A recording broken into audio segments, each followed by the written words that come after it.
आप देख रहे हैं हमारी खास पेशकश मैनेजमेंट गुरु हनुमान। महाबली हनुमान को सभी जानते हैं, कष्ट हरने वाले के रूप में, राम के अनन्य भक्त के रूप में, दुखों के निवारण के लिए हर कोई पूजा करता है हनुमान जी की शरण में जाता है। लेकिन अब पवन पुत्र के अंदर लोगों को मैनेजमेंट के बड़े बड़े गुण नजर आने लगे हैं। आज के ग्लोबलाइजेशन के जमाने में मैनेजमेंट के छात्रों से कहा जा रहा है कि वो किताबों के साथ साथ हनुमान के जीवन से भी सीखें मैनेजमेंट के गुण। कई सारे गुण हनुमान जी में थे और भोपाल में एक महानुभाव हैं जिन्होंने इस पर एक किताब लिखी है और किताब का नाम है सदा सफल हनुमान। विजय अग्रवाल जी हैं जिन्होंने ये किताब लिखी है और अपनी किताब में उन्होंने हनुमान जी के जीवन और उनके कारनामों के आधार पर यह समझाने की कोशिश की है कि पवन पुत्र संकट मोचन हनुमान बहुत से मैनेजमेंट या नुस्खे सिखा सकते हैं। तो विजय अग्रवाल जी ने हनुमान का कैरेक्टर अपनी किताब में ढालने के लिए तुलसीदास की लिखी रामचरितमानस की चौपाइयों का आधार बनाया है और इस किताब में उन्होंने कई सारे गुण बताए हैं हनुमान जी के कि किस तरह से वो प्रोटोकॉल का पालन करते थे, डिप्लोमेसी, साथ ही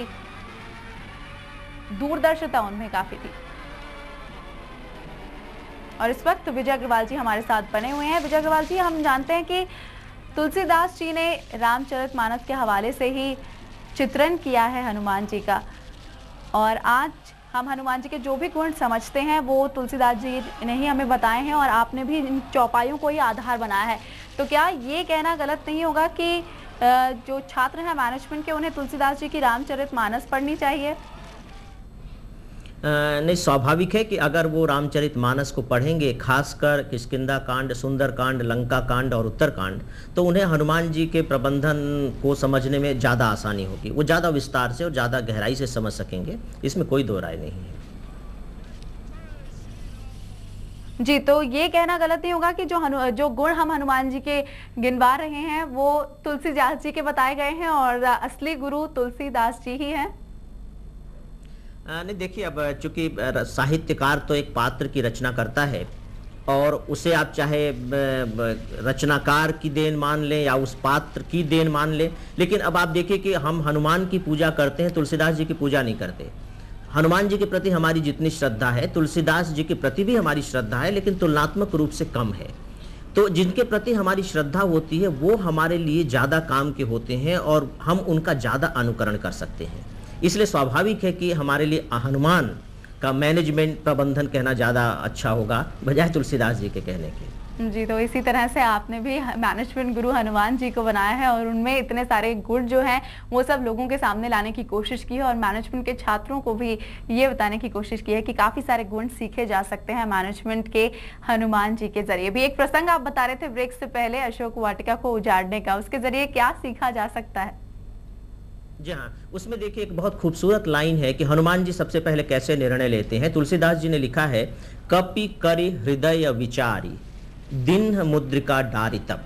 मतलब तुलसीदास जी लिखते हैं कि ये सारे घटनाओं को देखने के बाद कपि ने अर्थात हनुमान जी ने विचार किया और हृदय से विचार किया। देखिए शब्द है कपि करि हृदय विचारी।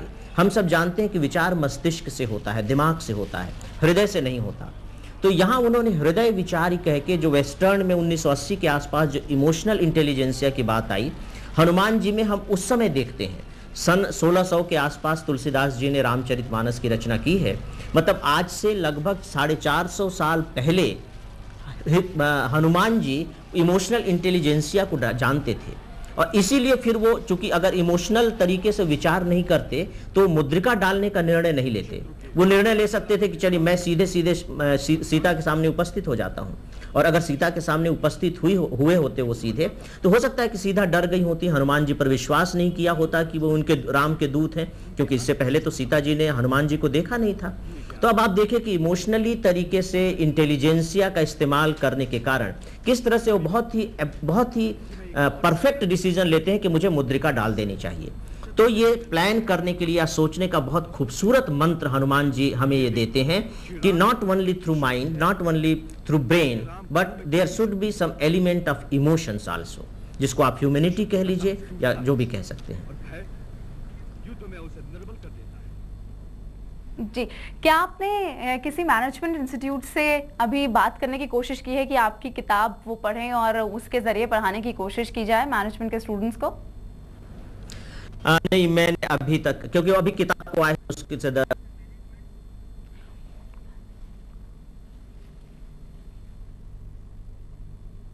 संपर्क लगता है हमारा फिलहाल विजय अग्रवाल जी से टूट गया है। उनकी किताब के बारे में वो हमें बता रहे हैं कि किस किस गुण के मुरीद हैं वो हनुमान जी के, और कौन कौन से गुण सीखे जा सकते हैं, मैनेजमेंट के छात्र कौन कौन से गुण सीख सकते हैं हनुमान जी के प्रसंग के जरिए वो हमें बता रहे थे कि किस तरह से निर्णय लेने की क्षमता उनमें थी, और किसी भी मैनेजमेंट की ट्रेनिंग के अंदर भी ये क्षमता होनी चाहिए, और काफी कुछ वो सीख सकते हैं हनुमान जी के कारनामों से।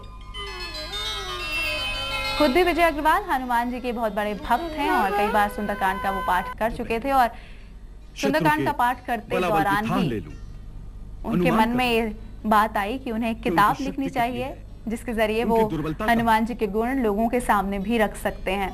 उनकी दुर्ग रचना कैसी है, उनके अस्त्र शस्त्र कहाँ हैं, ये ज्ञान युद्ध के समय बहुत काम आएगा। तो विजय अग्रवाल की अगर माने तो हनुमान में मैनेजमेंट के बड़े बड़े गुण थे। वो भविष्य की प्लानिंग करते थे और अपने साथियों की वक्त से पहले पहचान कर लेते थे। उन्हें पता रहता था कि कब विनम्र होना है, कब कड़ाई से काम लेना है। वो जान जाते थे कि कौन सा शख्स आगे जाकर उनके काम आ सकता है।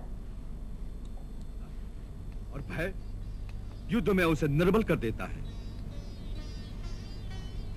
मेरी चिंता न करो मां, मुझे आज्ञा दें कि जाने से पहले मैं कुछ कौतुक कर जाऊं।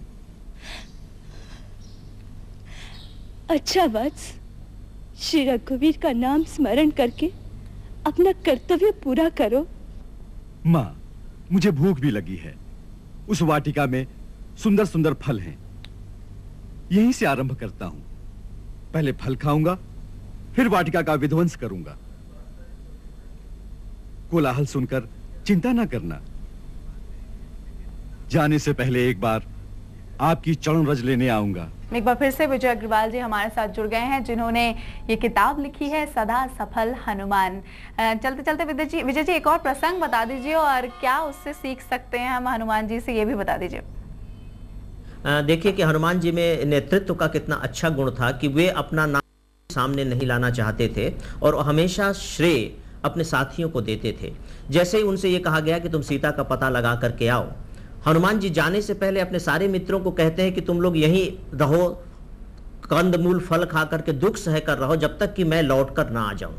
और जब वो सीता का पता लगा करके लौटते हैं तो अपने साथियों के साथ वे सुग्रीव के पास जाते हैं, और जामवंत फिर सुग्रीव को यह खबर देते हैं कि हनुमान ने पता लगाया है। देखिए यहाँ दो बहुत इंपॉर्टेंट बात है। हनुमान ने इतनी बड़ी सफलता प्राप्त की, लेकिन अपने मुंह से अपने राजा को नहीं बताया कि मैंने सफलता प्राप्त की, जामवंत के जरिए कहलाया।